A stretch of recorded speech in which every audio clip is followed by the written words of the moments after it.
Sahabat, bacalah biografi, karena itulah sejarah yang hidup, sejarah tanpa teori.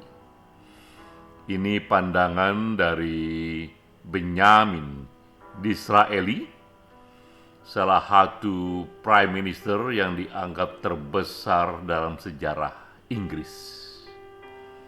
Benyamin Disraeli menyatakan bahwa ia mempelajari politik bukan dari ilmu politik, tapi dengan membaca banyak sekali biografi, karena melalui buku-buku itulah, melalui kisah-kisah hidup itulah, ia melihat, ia mendapatkan inspirasi para tokoh-tokoh yang melampaui zamannya.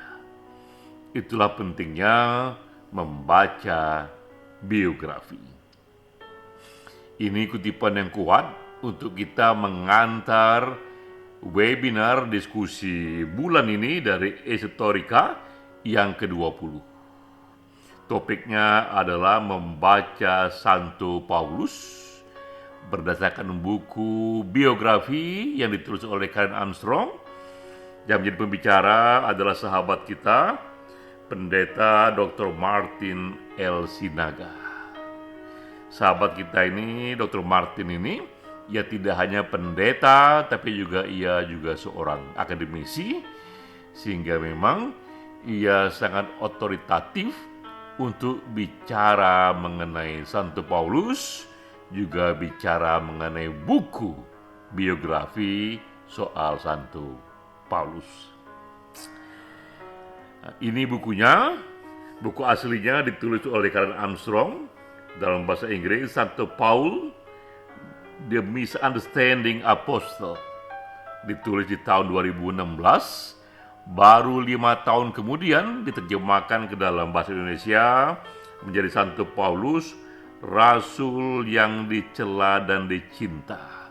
Ini tokoh yang dianggap sering disalahpahami oleh para pengagumnya, tapi juga tokoh yang oleh para pengkritiknya dianggap tokoh yang banyak membuat kesalahan. Mengapa tokoh ini penting dan mengapa buku ini penting? Karena buku ini, buku Karen Armstrong ini, ia menafsir ulang Santo Paulus. Ia mencoba membaca Santo Paulus dengan cara yang berbeda. Dan Santo Paulus kita tahu begitu penting perannya, dan ia dianggap co-founder teologi Kristen dan Katolik. Karena setelah Yesus Kristus, Santo Pauluslah yang dianggap paling besar perannya membangun teologi agama Kristen, sehingga akhirnya dari ajaran Kristen, ajaran Kristus, ajaran Yesus, dia berubah menjadi agama yang mendunia. Masalahnya, Santo Paulus dianggap penting karena ini perannya, bahwa di New Testament itu ada 27 surat. Bisa kita bayangkan 13 surat dari 27 surat itu, hampir separuh itu berhubungan dengan Santo Paul. 7 surat dianggap autentik ditulis oleh Santo Paul. 6 lainnya ditulis atas nama Santo Paul yang dianggap itu ditulis oleh para murid-muridnya. Di samping itu juga Santo Paul dianggap memberikan narasi teologis soal penyalipan dan kebangkitan Yesus. Secara historik, hal yang lazim di era itu seorang manusia disalib, tapi oleh Santo Paul ini ditafsir sebagai satu bentuk pengorbanan Yesus untuk menebus dosa-dosa para pengikutnya, dan juga soal kebangkitan Yesus dari kematiannya.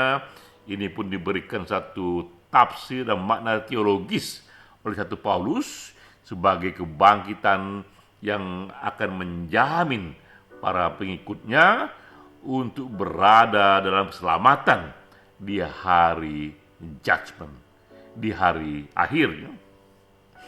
Dan juga yang juga sangat penting dari Santo Paulus ini, ia dianggap menjadi generasi pertama yang bertanggung jawab menyebarkan agama Kristen keluar Israel.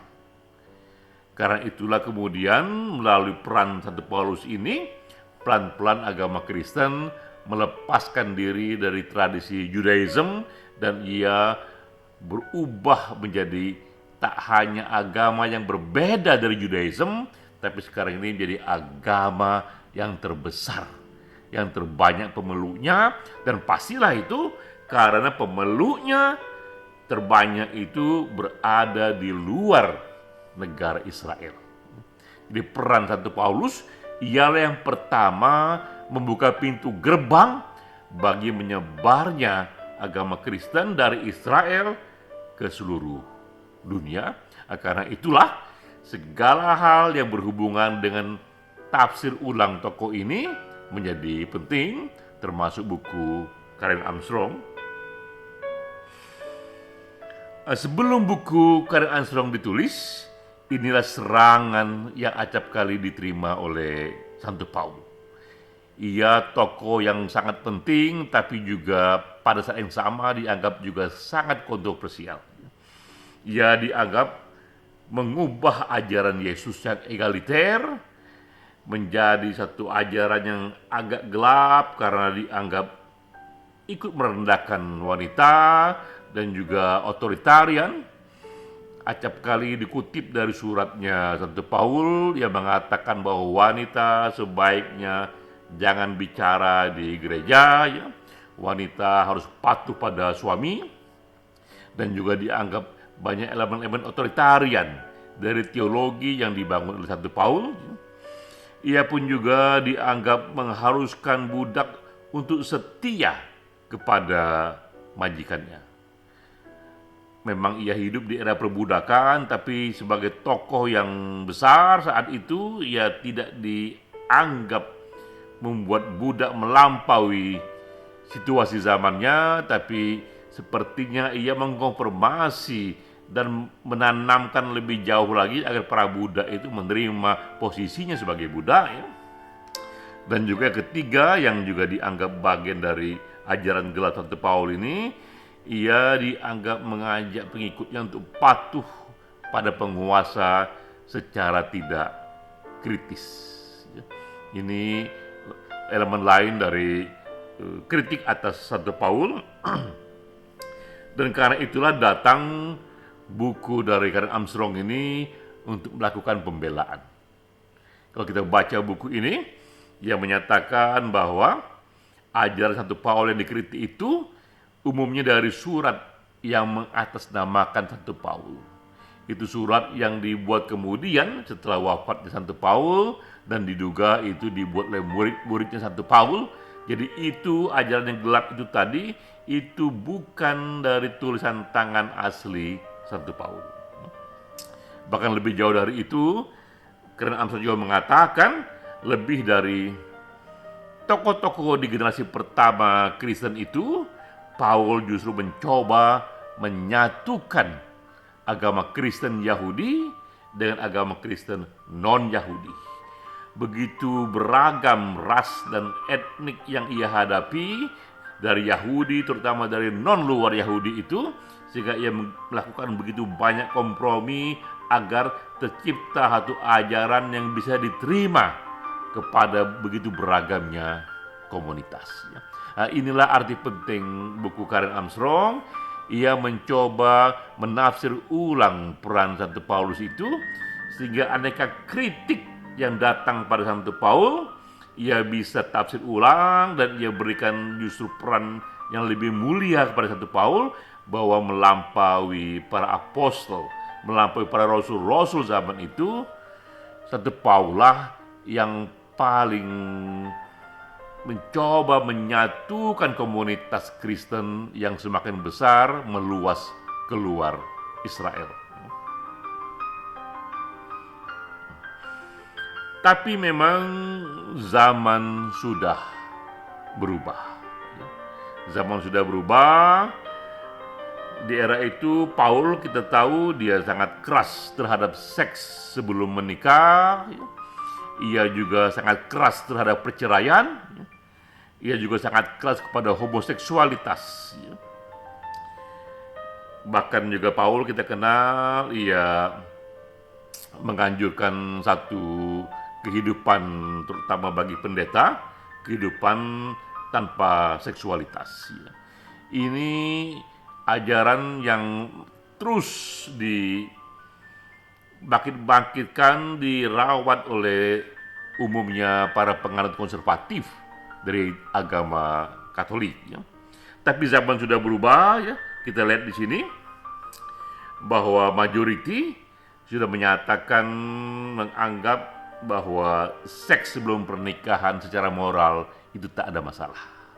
Ini survei dari Gallup Poll di tahun 2001. Jadi kita lihat 2000 tahun setelah ajaran Santo Paul ini, yang larangannya jangan lakukan seks sebelum menikah, tapi di era sekarang dianggap seks sebelum menikah secara moral oke-oke saja. Bahkan juga perceraian pun yang begitu keras dilarang oleh Santo Paul, sekarang ini dianggap perceraian pun juga secara sosial bisa diterima. Zaman sudah berubah, dan juga bentuk keluarga, dan juga suami istri, dan juga orang tua, bahkan untuk kasus tertentu dianggap dapat merawat anak-anaknya lebih baik ketika mereka bercerai, ketimbang tetap terikat dalam perkawinan, tapi perkawinan yang tidak harmonis.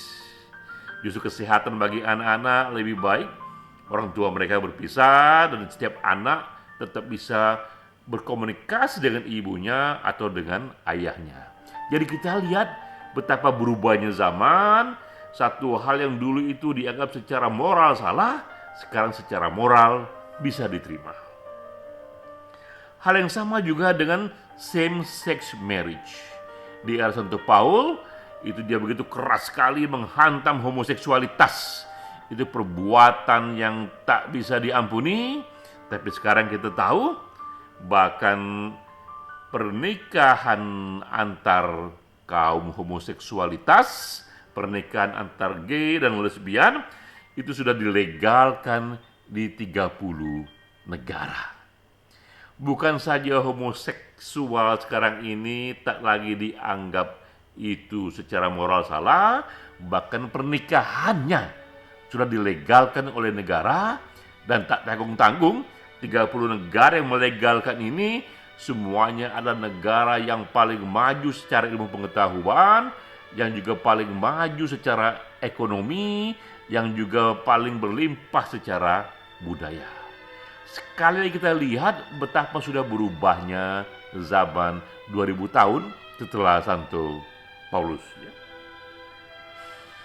Nah, ini juga survei yang menyatakan bahwa 52% dari penduduk Amerika, kita tahu Amerika sebenarnya termasuk negara modern yang agamanya paling kuat.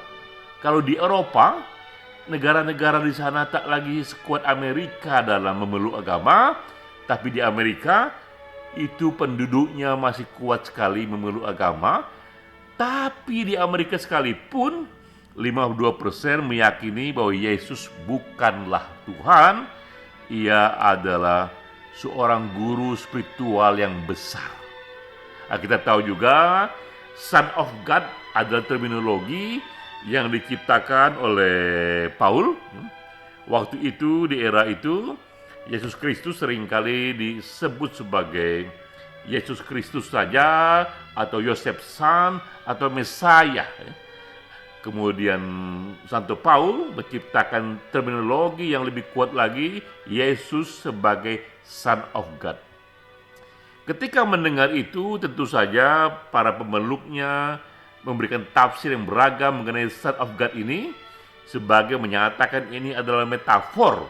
Son of God ini tidak benar-benar Son of God, tapi ini hanyalah metafor bagi orang yang jiwanya, spiritnya begitu dekat dengan yang ilahiyah, dengan Tuhan.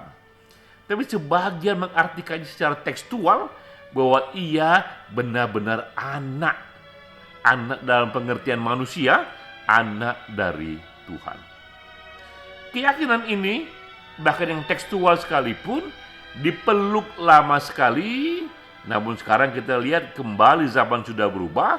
Bahkan di Amerika Serikat, 52% menyatakan mereka tak lagi meyakini Yesus ini anak Tuhan atau elemen dari Tuhan itu sendiri. Ia dianggap adalah seorang guru spiritual yang besar saja.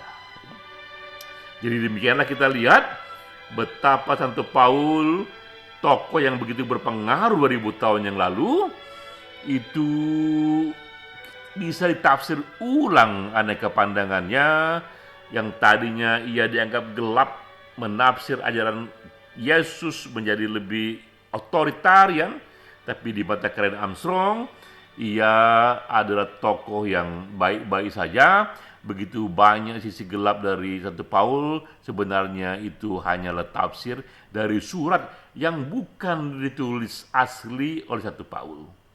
Namun kita juga lihat di luar Karen Armstrong sana bahwa zaman sudah begitu berubah. Apa yang dulu secara moral disalahkan, sekarang secara moral bisa dipahami. Sekali lagi kita kembali kepada kutipan Benjamin Disraeli bahwa dengan membaca biografi kita pun memahami sejarah yang hidup, termasuk membaca ulang biografi Santo Paul. Kita pun kembali membaca seorang tokoh yang begitu berpengaruh di zamannya dengan segala macam kendala dan inspirasi yang ia ciptakan. Salam.